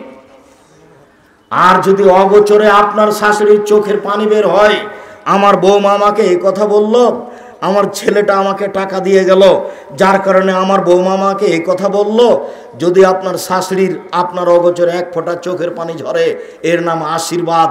আপনার স্বামী কোটি টাকা ইনকাম করলে সংসারে শান্তি হবে না, এই কথাই ঠিক। সম্মানিত দিনী ভাই বোন, বাপ মাকে সাদরে মেনে নিতে হবে, খারাপ লাগলেও তিতে লাগলে, এ কথাই ঠিক। আপনাকে মা কিভাবে লালন পালন করেছে সেটা আপনাকে আমি দেখাতে অক্ষম, তবে আপনার ছেলেটাকে আপনি দেখলে বুঝতে পারবেন আপনার ছেলেটা আপনার কাছে কেমন, তেমন আপনি ছিলেন, তাহলে বোঝা যাবে মা কি জিনিস। আল্লাহ নবী এমনি বলেননি মায়ের পায়ের নিচে জান্নাত, মায়ের পায়ের নিচে কি জান্নাত পড়ে আছে? তার মানে মাকে মেনে চললে জান্নাত, এই কথা রাসূল সাল্লাল্লাহু আলাইহি ওয়াসাল্লাম বললেন। পৃথিবীর মানুষ অবিল ওয়ালিদাইনি ইহসানা ওয়াবিদিল কুরবা, 3 নিকট আত্মীয়র সাথে সদাচরণ করো। বলতে পারেন পৃথিবীতে সবচেয়ে নিকট আত্মীয় কে? পৃথিবীতে নিকট আত্মীয় হচ্ছে ভাই। পৃথিবীতে এর চেয়ে নিকট আত্মীয় কেউ নেই। ভাইয়ের সাথে টিকা কঠিন। 1 নম্বরে সদাচরণ সবচেয়ে কঠিন, বাংলাদেশে আরো কঠিন। সেটা হলো আল্লাহর সাথে সদাচরণ, শিরক না করা। কথায় কথায় শিরক আছে এদেশের মাটিতে। ওই যে আমি কথা বলছি না, টিকটিকি টিকটিক করে উঠলো, ঠিক বলেছি, তাই তো টিকটিকি টিকটিক করলো। আর আপনার যেটা অফিস আদালতের শিক্ষা প্রতিষ্ঠানে, সেটা আমি বলতে চাচ্ছি না, আপনি ওটা খুব ভালো জানেন। সম্মানিত দিনী ভাই বোন, 2 বাপ মার সাথে ভালো আচরণ, সদাচরণ। 3 ভাইয়ের সাথে ভালো আচরণ, সদাচরণ। এটাও টিকা খুব কঠিন। আমাদের গ্রামে 2 ভাই মারামারি লেগেছিল, ঝগড়া। বিকেলে একটা ঢেঁকি ছিল, কেটে ভাগ করে নিয়েছে। চাঁপাইনবাবগঞ্জের ভাষায় ভাই ভাই ঠাই ঠাই। সংসার বলতে স্ত্রী, ছেলে মেয়ে, এই 3 জনের নাম সংসার। 3 জনের উপরে যে আছে সে সংসারের উপরে, তার নাম বাপ মা। ভাই এই সংসারে ঢুকবে না, ভাই হচ্ছে ভিন্ন সংসার। 2 ভাই চাকরি করে, কোনোদিন কেউ কারো টাকা দেয় না, তবে ঈদের দিন এসে বলে আব্বা আমি দিলাম 5, ভাই দিল 5, আপনি দেন 5, 15,000 একটা গরু কুরবানি। আব্বা এভাবে ভালো হয় তো? জি না, এভাবে ভালো হয় না। ভাগে কুরবানি হবে না, এই কথাই ঠিক। 7 জন 7 পরিবারে এক কথা নয়। সম্মানিত দিনী ভাই বোন শুনুন, পৃথিবীতে তৃতীয় স্থান হচ্ছে সদাচরণের। ভাই ভাই ভুলে স্ত্রীর সাথে সাথ দিয়ে ভাইয়ের সাথে খারাপ আচরণ করবেন না। এই ছেলে, তোমার বাপ ছোট, তোমার চাচা বড়, তোমার জ্যাঠো বড়, তোমার বাপ চাচার মধ্যে গন্ডগোল আছে, তোমার বাপকে বলে দিও তোমার বাপ ছোট। তোমার জ্যাঠোর ভুল হয়েছে, কথাই ঠিক। তোমার জ্যাঠোর কারণে ঝগড়া হয়েছে, কথাই ঠিক। এরপরে যেন 24 ঘন্টা পার না হয়, তোমার বাপ যেন তোমার চাচার হাত ধরে ক্ষমা নেয়। ভাই আমার মাপ ভুল হয়েছে, মাফ করবেন, এই কথা তোমার বাপকে বলতে হবে। তোমার বাপ ছোট, তোমার জ্যাঠো বড়। 24 ঘন্টার মধ্যে এই নিয়মে ফিরে আসতে হবে, নইলে তোমাদের বাপ চাচার ইবাদত কবুল হবে না। এই ছেলে তোমাকে বলছি, তোমার মা ছোট আর তোমার চাচি বড়, তোমার চাচির কারণে বাড়িতে ঝগড়া হয়েছে, কথাই ঠিক। এরপরে বলছি তোমার মা যেন আজকেই তোমার চাচির হাত ধরে ক্ষমা নেয়। আপা ভুল হয়েছে, যা হয়েছে হয়েছে, আমরা একসাথে থাকবো, একসাথে চলবো, এক মায়ের মেয়ের মতো থাকবো, এই কথা যেন তোমার মা বলে। জরুরি উপস্থিত বৈঠকের দিনই মুসলিম বোন আপনাকে বলছি, আপনি আপনার জায়ের সাথে আজকেই চলতে শিখুন, এরই নাম সদাচরণ। আপনি আপনার জায়ের হাত ধরে ক্ষমা নেন, 24 ঘন্টা পার হওয়ার সুযোগ নেই, আজকে নিতে হবে, তার নাম সদাচরণ। ভাই ভাই এরপরে আল্লাহ তাআলা বলেন অবেদিল কুরবা ওয়াল ইয়াতামা, এতিমের সাথে সদাচরণ। সম্মানিত দিনী ভাই বোন, খুব গুরুত্বপূর্ণ অংশে এসেছি। এতিম, যেই এতিমের সদাচরণের ফলাফল জান্নাত। রাসূল সাল্লাল্লাহু আলাইহি সাল্লাম বলেন, পৃথিবীর মানুষ শোনো, কাফিরুল ইয়াতিম ওয়াল আনা, যে ব্যক্তি এতিমের লালন পালন করে সে আর আমি জান্নাতে একসাথে থাকবো। দেখো দেখো দেখো, এইভাবে এইভাবে তর্জনী আর মধ্যমাতে ইশারা করে দেখালেন, পৃথিবীর মানুষ দেখো, আঙ্গুল দুটি যেভাবে আছে সেইভাবে আমি আর এতিমকে লালন পালনকারী জান্নাতে থাকবো। তবে 2 আঙ্গুলের মধ্যে একটু ফাঁকা রেখেছেন। এখানে আরেকটা কথা আছে। আল্লাহ রাসূল বলেন, কেউ যদি 2টা মেয়ের লালন পালন করে, বেটি 2টা হয়েছে সেজন্য মন ভারী হয়েছে, কিয়ামতের লক্ষণ। একটা বেটি হয়েছে সেজন্য মন ভারী হয়েছে, বেটা হলে খুব ভালো লাগতো, বেটা যে পেটে ছুরি দিয়ে চলে যাবে। একটা মানে আরো বদ, 2টা মানে একটু কম বদ, 5-7টা মানে একটু তার চেয়ে কম বদ। আর 2টা একটা ছেলে নিয়ে কি করবেন? ছেলে যত বেশি হবে তত ইহকালে ভালো, পরকালে ভালো। 10-12টা হলে তো 2-1টা মারা যাবে, আর 2-1টা যদি মারা যায় ছোট অবস্থায়, তাহলে আপনি জান্নাত চলে গেছেন। কেন? এমন তুমুল ঝগড়া লাগিয়ে দিবে আল্লাহর সাথে, আমার বাপকে আগে জান্নাতে দিতে হবে, তারপরে। যতক্ষণ পর্যন্ত আপনার জন্য জান্নাত ঘোষণা না হবে ততক্ষণ পর্যন্ত এই ছেলে ছাড়বে না। তো আপনার ছেলেই তো মাত্র 2টা, কয়টা মরে আর কয়টা থাকে? যার জন্য উপস্থিত বৈঠকের মুসলিম বোন, 2টা বাচ্চা খুব খুশি হয়েছেন, ভালো করে পড়াশোনা শিখাবো। আরে আপনার স্বামীরা 5 ভাই, আপনার শ্বশুর দিন মজুরি করে খাতো, 5 ভাই এখন চাকরি করে, ভালো ভালো চাকরি করে, আর আপনার 2টা বেটা খালি শয়তান। দিন রাত টিভি নিয়ে বসে থাকে, মোবাইল নিয়ে বসে থাকে, বেটি ছেলের পিছে পিছে করে। দেখেন আপনি কি দেখাতে চাচ্ছেন? এগুলো ভুল হিসাব। ছেলে মেয়ে বেশি নেন, বরকত বেশি হবে। ছেলে মেয়ে বেশি নেন, শান্তি বেশি হবে। ছেলে মেয়ে বেশি নেন, বিচারের মাঠে পার হয়ে যাবেন। সম্মানিত দিনী ভাই বোন, যেটা বলছিলেন সেটা দেখেন। কারো যদি 2টা মেয়ে থাকে, আর ও যদি 2টা মেয়ের লালন পালন করে, তাহলে জান্নাতে আমি আর সে ব্যক্তি এইভাবে থাকবো। তখন তর্জনী আর মধ্যমা জমা করে দেখালেন, দেখো দেখো, তখন এই আঙ্গুলের মধ্যে ফাঁক রাখলেন না, তখন জমা করে দিলেন। তাহলে এতিমের চেয়ে মেয়ের লালন পালন বেশি দামি। বুঝাতে পারিনি কথা? সম্মানিত দিনী ভাই বোন, এতিমের সাথে ভালো আচরণ করুন। রাসূল সাল্লাল্লাহু আলাইহি সাল্লামের কাছে একটা লোক আসলো, ফাশাকাইলান নবী সাল্লাল্লাহু আলাইহি সাল্লাম কাসওয়াতা কালবিহি, তার অন্তর খুব শক্ত, তার অভিযোগ করলো, আল্লাহর নবী ভিক্ষুক ভিক্ষা চাইলে দিতে মন চায় না, অন্তর খুব শক্ত। একটু কান্নাকাটি চোখের পানি আসে না, অন্তর খুব শক্ত। আল্লাহর নবী, এই ছেলে, এই ছেলে, ঘুমাচ্ছ নাকি? শোনো, তুমি সেদিনের কথা তোমার মনে আছে? আমি বলেছিলাম তোমার মাকে বলে দিও, আম্মা আমি যখন বাড়ি থেকে বের হব তখন আমার পকেটে কিছু খুচরা টাকা দিয়েন। 10 টাকা 5 টাকা দিবেন, 200 100 যত ফকির আসবে আমি তাকে সবকে দিব। 5 টাকা 10 টাকা করে দিতে থাকবো। আম্মা, আমার পকেটে 500 টাকা নোট থাকে, ফকির আসে তখন আমি বলি মাপ করো। তা আমি ফকিরের কাছে কত মাপ চাই আম্মা? আপনাকে বলছি, আপনার স্ত্রীকে বলে দিয়েন, এই শোনো, আমি যখন বাড়ি থেকে বের হব তখন ব্যাগে পকেটে কিছু খুচরা টাকা দিও। সব সময় পকেটে গোটা টাকা থাকে, ফকিরকে দিতে পারি না, খালি বলি মাপ করো। কোনোদিন যেন আপনার এরকম না হয়, ছেলে কি বললাম তোমাকে, কোনোদিন আর বাড়ি থেকে বের হবে না। তোমার মা অবশ্যই যেন গরিবের ছেলে হলেও তুমি, তোমার বাপ যদি দিন মজুর হয় তবুও তুমি 50টা খুচরা টাকা নিয়ে বের হয়েও, যত ফকির আসবে তুমি পকেট থেকে দিয়ে দিও। আপনাকে বলছি, ধনী মানুষ আপনি, 500 1000 টাকা 20 টাকা 10 টাকা নোট বের হবেন, নিয়ে বের হবেন। যত ফকির আসবে কাউকে ফিরিয়ে দিবেন না, কারোর কাছে ক্ষমা চাইবেন না, সবাইকে 5 টাকা 10 টাকা করে দিতে থাকবেন। এর ফলাফল একটু পরে বলছি। এইখানে এইটুকু বলে রাখলাম, আল্লাহর নবী, আমার অন্তরটা খুব শক্ত, কি করি? তখন আল্লাহ রাসূল বলছেন, শোনো শোনো শোনো শোনো, আমি তোমাকে 2টা কাজ শিখিয়ে দিচ্ছি। এক, আতিমিল মিসকিন, দুস্থ গরিব ফকির মানুষকে খেতে দাও। 2, অমসার আসাল ইয়াতিম, এতিমের মাথায় হাত বোলাও। আরেক কাল বক্তা হলে তোমার অন্তর নরম হয়ে যাবে।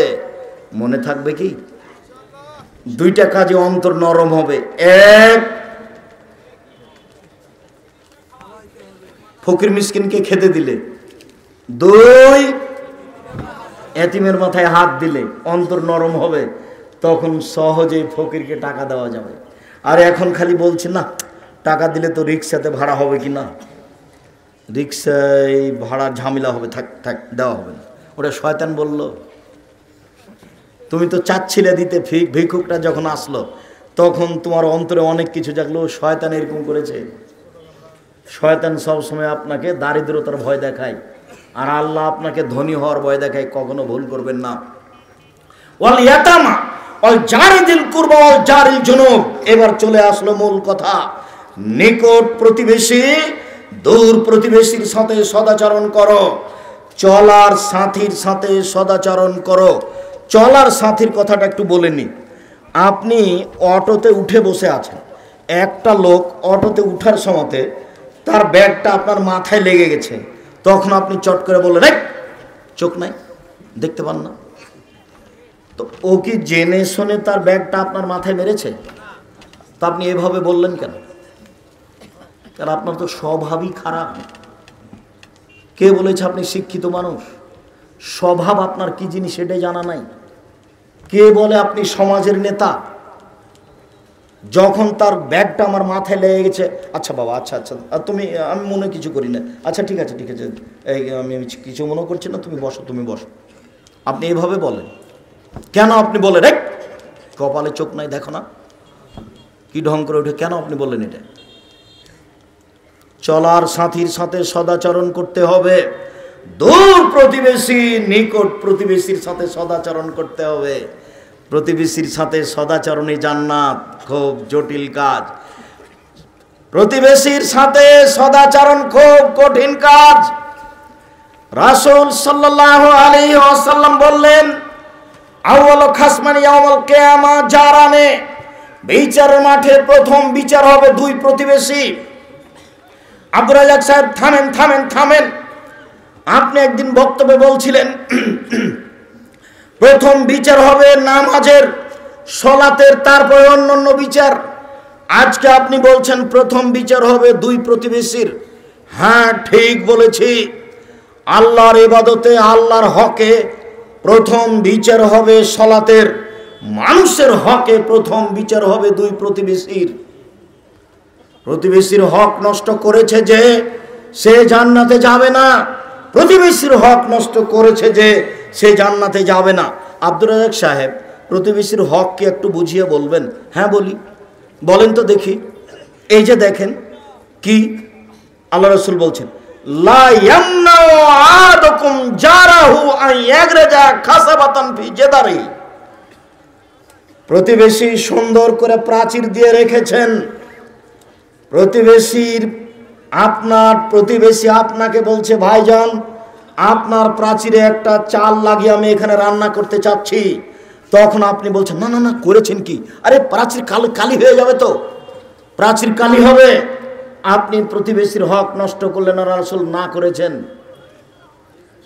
প্রতিবেশী আপনার প্রাচীরে একটা কাঁটা মেরে রশি বেঁধে দিয়ে কাপড় শুকাতে চাচ্ছে, আপনি বললেন না, দেওয়াল নষ্ট হবে, কাঁটা মারতে পাবেন না। কাঁটা মারলে দেওয়ালের ক্ষতি হবে, এই কথাই ঠিক। আল্লাহর নবী নিষেধ করেছেন যে তুমি ওকে কাঁটা মারতে নিষেধ করতে পাবা না, এই কথাই ঠিক। হাদিস বুখারী মুসলিম। আমি বুঝাতে পারিনি মনে হয়, কথাটা কি আবার বলবো? প্রতিবেশী আপনার প্রাচীরে কাঁটা মেরে রশি বেঁধে কাপড় শুকাবে, দেওয়ালের যদি ক্ষতি হয়ে দেওয়াল পড়ে যায় তো আপনি নিষেধ করতে পারবেন না। প্রতিবেশী আপনার প্রাচীরের টিন লাগিয়ে নিচে ভাত রান্না করবে, ওর দিকে কালি আপনার দেওয়ালে লেগে একবারে কালো হয়ে যাক, আপনি নিষেধ করতে পাবেন না। আমি যদি বুঝাতে না পারি আমি অক্ষম। রাসূল সাল্লাল্লাহু আলাইহি সাল্লাম বললেন, আল্লাহে লা ইউমিনু, আল্লাহর কসম সে ব্যক্তি মুমিন নয়। আল্লাহে লা ইউমিনু, আল্লাহর কসম সে ব্যক্তি মুমিন নয়। আল্লাহে লা ইউমিনু, আল্লাহর কসম সে মুমিন নয়। কিলা মান ইয়া রাসূলুল্লাহ, আল্লাহ রাসূল বলেন তো কে মুমিন নয়?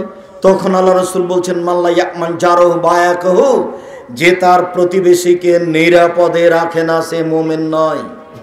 রাসূল সাল্লাল্লাহু আলাইহি সাল্লাম বলেন, লা ইয়াদখুলুল জান্নাতা মান লা ইয়ামান জারহু বায়াকাহু, যার প্রতিবেশী নিরাপদে থাকে না ও জান্নাতে যাবে না। যার প্রতিবেশী তার থেকে নিরাপদে থাকে না ও জান্নাতে যাবে না। আবু হুরায়রা রাদিয়াল্লাহু তাআলা আনহু বলেন, রাসূল সাল্লাল্লাহু আলাইহি সাল্লাম বলেছেন, মান কানা ইউমিনু বিল্লাহি ওয়াল ইয়াউমিল আখির ফালা ইউদি জারাহু, যে আল্লাহকে বিশ্বাস করে, যে পরকালকে বিশ্বাস করে, সে যেন প্রতিবেশীকে কষ্ট না দেয়। যে আল্লাহকে বিশ্বাস করে, যে পরকালকে বিশ্বাস করে, সে যেন প্রতিবেশী কষ্ট না দেয়। রাসূল সাল্লাল্লাহু আলাইহি সাল্লাম বলছেন, লাইসাল মুমিন আল্লাযী ইয়াসবাউ জারু যায়, সে ব্যক্তি মুমিন নয়, সে ব্যক্তি মুমিন নয়, সে ব্যক্তি মুমিন নয় যার প্রতিবেশী ক্ষুধার্ত বিপদে আছে, খোঁজ খবর নিল না, নিজে খায় থাকে আহাল পরিবার নিয়ে, সে ব্যক্তি মুমিন নয়। সম্মানিত দিনী ভাই বোন, রাসূল সাল্লাল্লাহু আলাইহি সাল্লাম বলেন, লা ইয়াজালু জিবরাইল ইউসিনি ফিল জারি, জিবরাইল যখনই আসেন তখনই বলেন প্রতিবেশীর সাথে সদাচরণ করুন। জিবরাইল যখনই আসেন তখনই আমাকে বলেন, মুহাম্মদ প্রতিবেশীর সাথে সদাচরণ করুন। জিবরাইল যখনই আসেন তখনই আমাকে বলেন, মুহাম্মদ সদাচরণ করুন প্রতিবেশীর সাথে।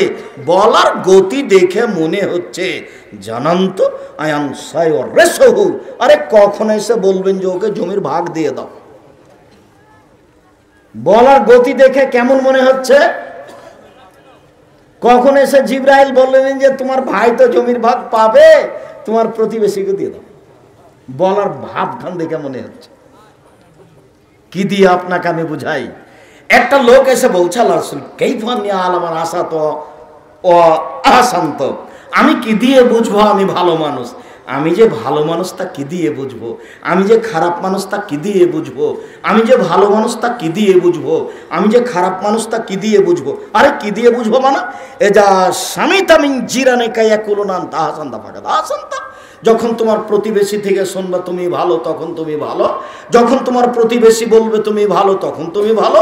ওই যা স্বামী তেমন আসাতা ফাঁকা আসাতা, আর যখন তোমার প্রতিবেশী বলবে খারাপ তখন তুমি খারাপ, আর যখন তোমার প্রতিবেশী বলবে তুমি খারাপ তখন তুমি খারাপ। নেন এবার, আমার তো কিছু করার নেই, এগুলো তো সব অনুবাদ, 1450 বছর পূর্বে রাসূল সাল্লাল্লাহু আলাইহি ওয়াসাল্লাম মুখ দিয়ে এইভাবে বলেছেন। আমি এইভাবে আপনাকে অনুবাদ করে শোনাচ্ছি।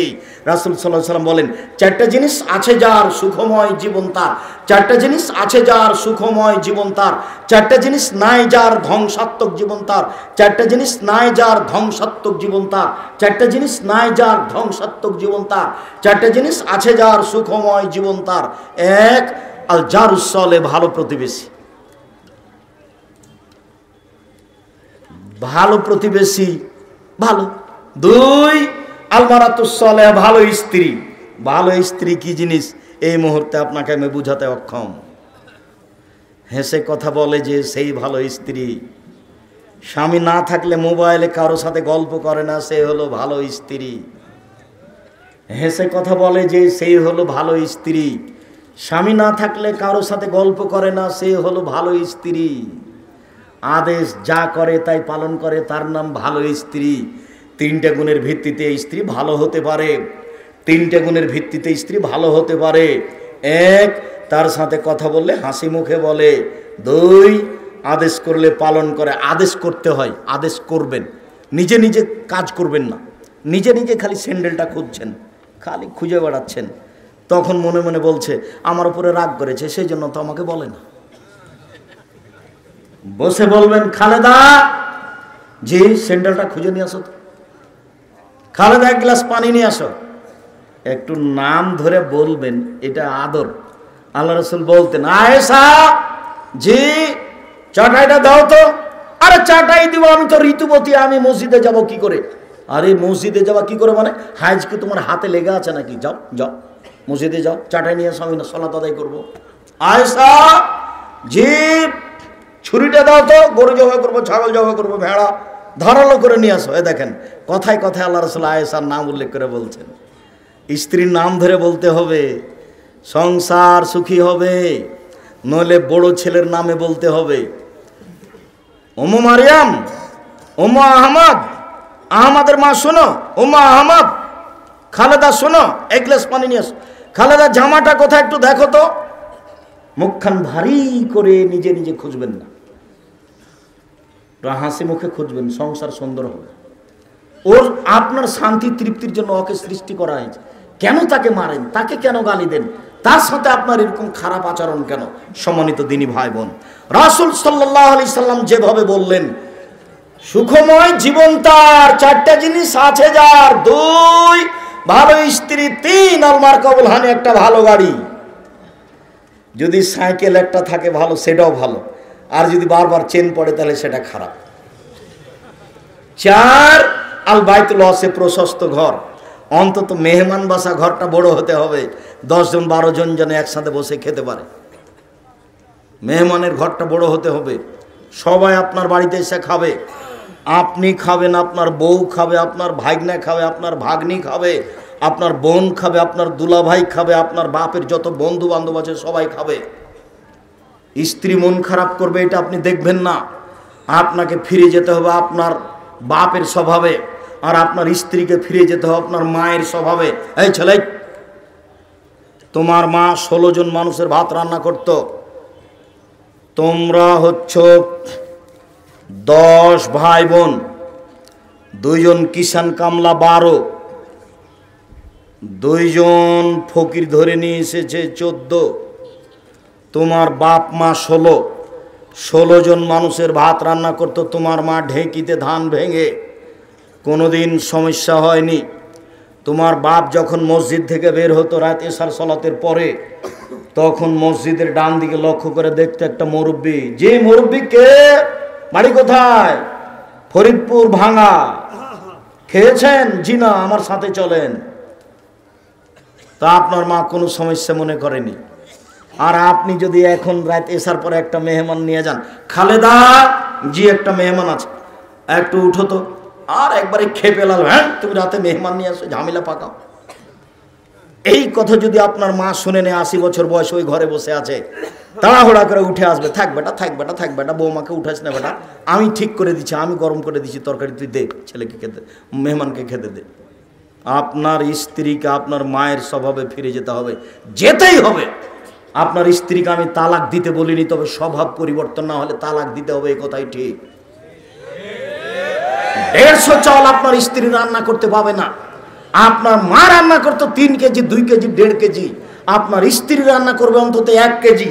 আপনি খাবেন, আপনার স্ত্রী খাবে, ছেলে মেয়ে খাবে, ফকির খাবে, কিষান খাবে, রাতে গরুতে খাবে। কেন 150 চাউল রান্না করলো? দুপুরে মেহমান এসেছে, তখন বলছে আপনার স্ত্রী, মাত্র 150 চাউল রান্না করেছি, মেহমানকে দিলে তো শেষ হয়ে যাবে, কি করবে তাহলে? চানাচুর বিস্কুট দিয়ে বিদায় করতে হবে, বিদায় করতে। এই নোংরা নীতি ত্যাগ করতে হবে, মায়ের স্বভাবে ফিরে যেতে হবে, যেতেই হবে। 4টা জিনিস আছে যার, সুখময় জীবন তার।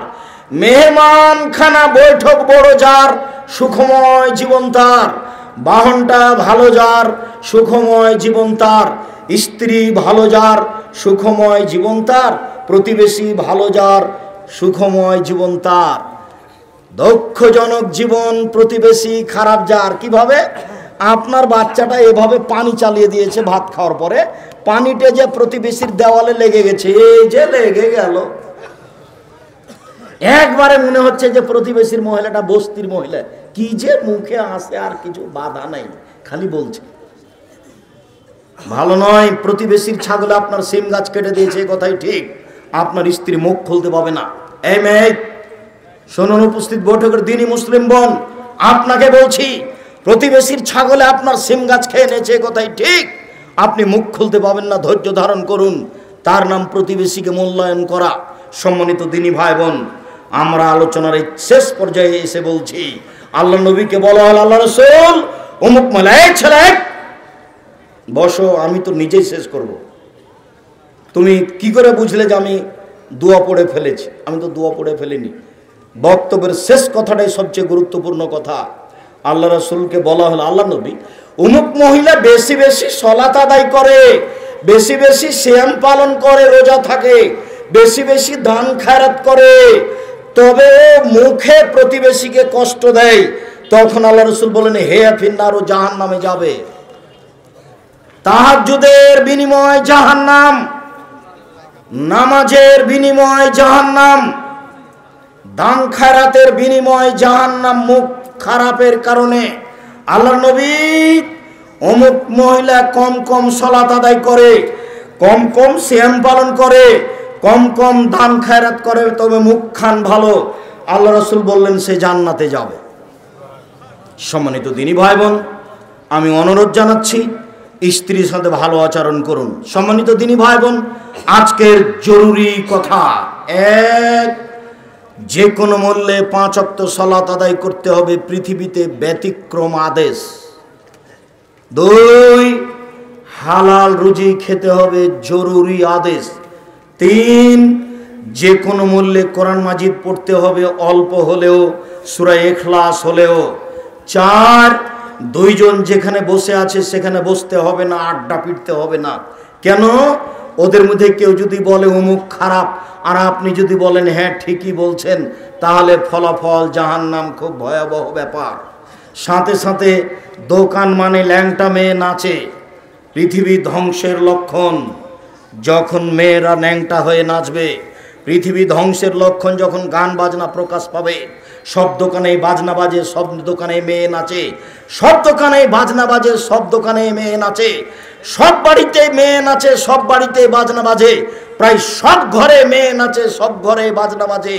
পৃথিবী ধ্বংসের লক্ষণ হচ্ছে নেশাদার দ্রব্য বেশি হয়ে যাওয়া। অতএব 4 জন বসে আছে যেখানে, 2 জন বসে আছে যেখানে, আপনি সেখানে যাবেন না, জরুরি ঘোষণা। এরপরে আজকের যে বিবরণ, প্রতিবেশীর সাথে ভালো আচরণ, স্ত্রীর সাথে ভালো আচরণ, ভাইয়ের সাথে ভালো আচরণ, বাপ মায়ের সাথে ভালো আচরণ জরুরি করে নেন, বিনিময় জান্নাত। এরপরে আমাদের পক্ষ থেকে জরুরি অনুরোধ, আমার জীবনে বড় স্বাদ, আমি এদেশের মাটিতে উন্নত মানের প্রতিষ্ঠান গড়ব ইনশাআল্লাহ, যে কোনো মূল্যে। সেটাই জামিয়া সালাফিয়া, যেখানে ছেলে মেয়েরা বাংলা, ইংরেজি, আরবি উন্নত মানের শিক্ষা অর্জন করে জাতির অন্যায়ের বিরুদ্ধে লড়বে, মুখে কলমে মিডিয়ায়। তাই আমরা প্রতিষ্ঠান হিসেবে এইভাবে বলছি, আর মুখে আর কলমে এইসব